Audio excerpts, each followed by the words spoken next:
మన ప్రభు అయినటువంటి యేసుక్రీస్తు వారి పరిశుద్ధమైన నామంలో తండ్రి అయిన దేవాది దేవునికి నిత్యము స్తుతియు స్తోత్రములు, మహిమయు ఘనతయు ప్రభావములు యుగయుగములు ప్రభువునకే చెల్లునుగాక. ఆత్మీయులారా, బాగున్నారా? దేవుని మహాకృపను బట్టి మరో పర్యాయం మనం ఇలాగన కలిసి దేవుని దైవవాక్యాన్ని ధ్యానం చేయడానికై దేవుడు అనుగ్రహించిన ఈ మంచి తరుణాన్ని బట్టి మనం ప్రభువుని ఎంతగానో స్తుతించి బుద్ధులమై ఉన్నాం. దయగలిగిన ఆయన ఆత్మచేత సమభూమి గల దేశమున ప్రభువు మనలను నడిపించునుగాక.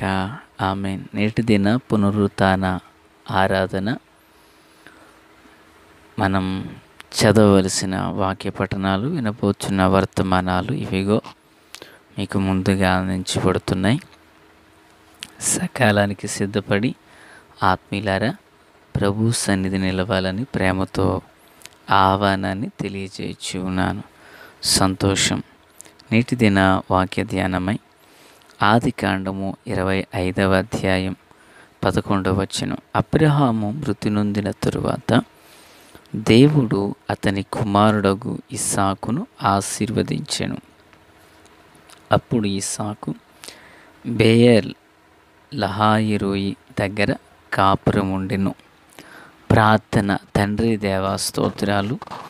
చదవబడి ఉన్న వాక్యం మీది వినిచున్న వారందరూ మీ దాసుడనైన నన్ను సంపూర్ణముగా మరుగు చేసి దైవస్వరమును వినిపింపచేయమని, రాకడ కొరకు రాజ్యం కొరకు సిద్ధం చేయమని యేసయ్య మహోన్నతమైన నామంలోనికి ప్రార్థించిన మనవులన్నీ పొంది ఉన్నామని నమ్ముచున్నాము మా పరమ తండ్రి. ఆమేన్. ఆత్మీయులారా, బాగున్నారు కదా? ఈ వాక్య భాగంలో మరి అబ్రహాము మృతి పొందిన తరువాత ఇస్సాకును దేవుడు ఆశీర్వదించినని చదువుచూ ఉన్నాం. నిజానికి ఈ మాట చదవగానే నేను వేరు అర్థాన్ని చేసుకున్నాను. ఉజ్జియా చనిపోయిన తర్వాత యెషయాకు దర్శనం కలిగింది. ప్రియులారా, తేరాహు చనిపోయిన తర్వాత అబ్రహామునకు దేవుడు దర్శనాన్ని రివ్యూ చేశాడు. ఇదేంటి, అబ్రహాము చనిపోయాక ఇస్సాకు ఆశీర్వదించబడ్డాడు, ఓ ఉజ్జియా వలె, ఓ తెరాహు వలె అబ్రహాం ఉన్నాడా అని నేను పొరపాటు పడ్డాను. నిజానికి దాని యొక్క భావం, ఆయన చనిపోయిన తర్వాత ఈయన ఎందుకు ఆశీర్వదించబడ్డాడు అని మోషే గారు రాశారని దేవుని వాక్యాన్ని స్పష్టమైన వైఖరితో కోణంలో దీన్ని ధ్యానించినప్పుడు దేవుడు ఎంత నమ్మదగిన దేవుడో మనకు అర్థమవుతుంది. ఆత్మీయులారా, నిజానికి ఆదికాండం 12వ అధ్యాయం 2వ వచనంలో నిన్ను గొప్ప జనముగా చేసి నిన్ను ఆశీర్వదించి నీ నామమును గొప్ప చేయుదును, నీవు ఆశీర్వాదముగా నుండు అని ప్రభు చెప్పారు. అలాగనే 22:17లో నేను నిన్ను ఆశీర్వదించి ఆకాశ నక్షత్రముల వలెను సముద్ర తీరమందలి ఇసుక వలెను నీ సంతానము నిశ్చయముగా విస్తరింపజేసేదను అన్నారు. నీ సంతానము, గుర్తుపెట్టుకోండి పిల్లరా, ఇది అబ్రహాము సజీవుడనై ఉండగా దేవుడు చేసిన వాగ్దానాలు ఇవి. నీ సంతానము అని ప్రభు చెప్పారు. అలాగుననే ప్రియులరా, మరి 17వ అధ్యాయం 19 నందు దేవుడు నీ భార్య అయిన శారా నిశ్చయముగా నీకు కుమారుని కన్ను, నీవు అతనికి ఇస్సాకు అను పేరు పెట్టుదువు, అతని తరువాత అతని సంతానము కొరకు నిత్య నిబంధనగా నా నిబంధనను అతనితో స్థిరపరుస్తాను అని ప్రభు చెప్పారు. ఈ చదువుబడిన మాటలు, వాగ్దానాలను చూచినప్పుడు ప్రియులారా, దేవుడు అబ్రహాముకు చెప్పారు ఇవన్నీ. అబ్రహాము చనిపోయారు. అబ్రహాము ఉండగా ప్రభు చెప్పారు, అబ్రహాము చనిపోయిన తర్వాత అబ్రహాముతో దేవుడు చెప్పారన్న సంగతి ఇస్సాకునకు తెలిసి ఉండొచ్చు, తెలియకపోయి ఉండొచ్చు. కానీ న్యాయ నిర్ణేత అయిన దేవాది దేవుడు అబ్రహామును శారీరకంగా ఇస్సాకు విడిచిపెట్టి వెళ్ళిపోవలసి వచ్చినప్పటికీ పరమ తండ్రిగా దేవుడే ఇస్సాకు విషయంలో చొరవను చూపి బెయేర్ లాయిరోయి అనే ప్రాంతానికి వచ్చి అతడు నివాసం ఏర్పాటు చేసుకుని జీవిస్తున్న ఆ దినాల్లో దేవుడు ఇస్సాకును ఆశీర్వదించడం మొదలుపెట్టారు. ఇస్సాకునకు శారీరక తండ్రి దూరం అయ్యాడు, కానీ పరమ తండ్రి దగ్గరయ్యారు. ఆత్మీయులారా, వింటున్నారా? అబ్రహాము ఇస్సాకును విడిచి వెళ్ళిపోవలసిన దినాలు వచ్చాయి, తను వెళ్ళిపోయాడు. కానీ ఇస్సాకునకు ఎన్నడూ విడువక జీవము కలిగిన దేవుడు తోడై ఉన్నారు. ఈ మాటలు వినుచున్న ఆత్మీయులారా, అబ్రహాము కొనుపోబడిన దినాలు సమాప్తమయ్యాయి, కొనుపోబడవలసిన దినాలు సమాప్తమయ్యాయి, కొనుపోబడ్డాడు.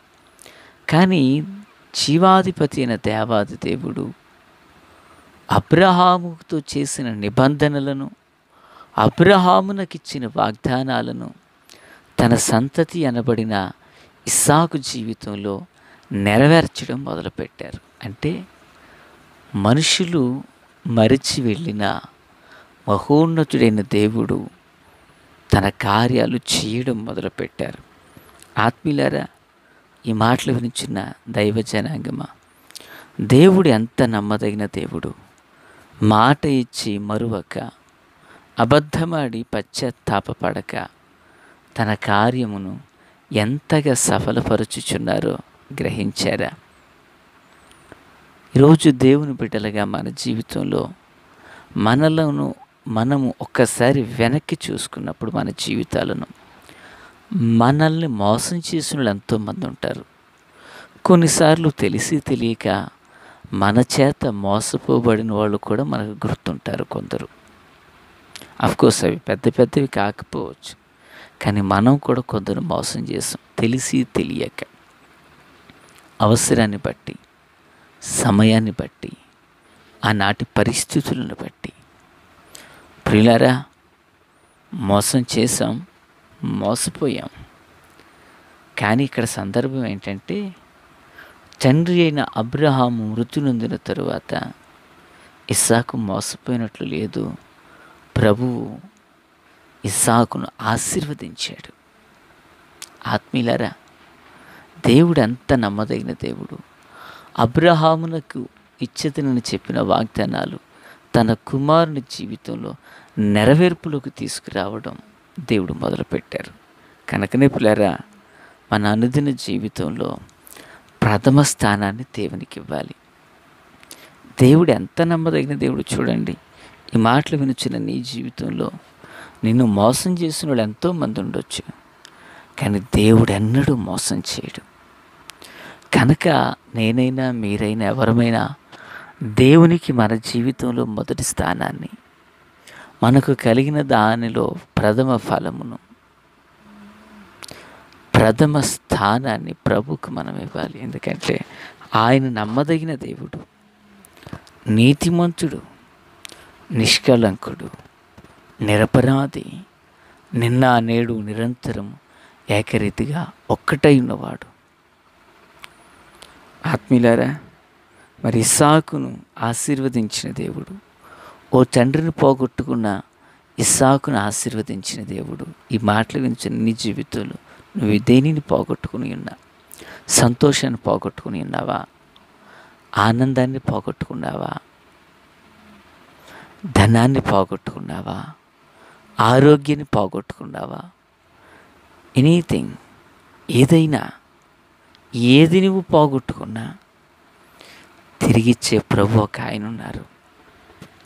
ఆయనే నజరేయుడైన యేసు. నజరేయుడైన యేసుక్రీస్తు. అబ్రహాము తన తండ్రిని పోగొట్టుకున్నాడు, కానీ పరమ తండ్రి తనకు తోడై ఉన్నారు. పరమ తండ్రి తనకు దగ్గరై ఉంటూనే ఉన్నారు.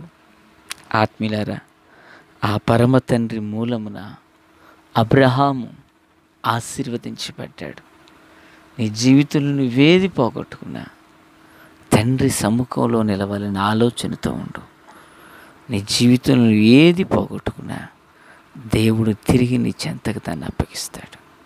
తండ్రి దేవా స్తోత్రం. వాక్యం అందరి హృదయాల్లో ఫలభరితం చేయండి. మేలు చేత నింపండి.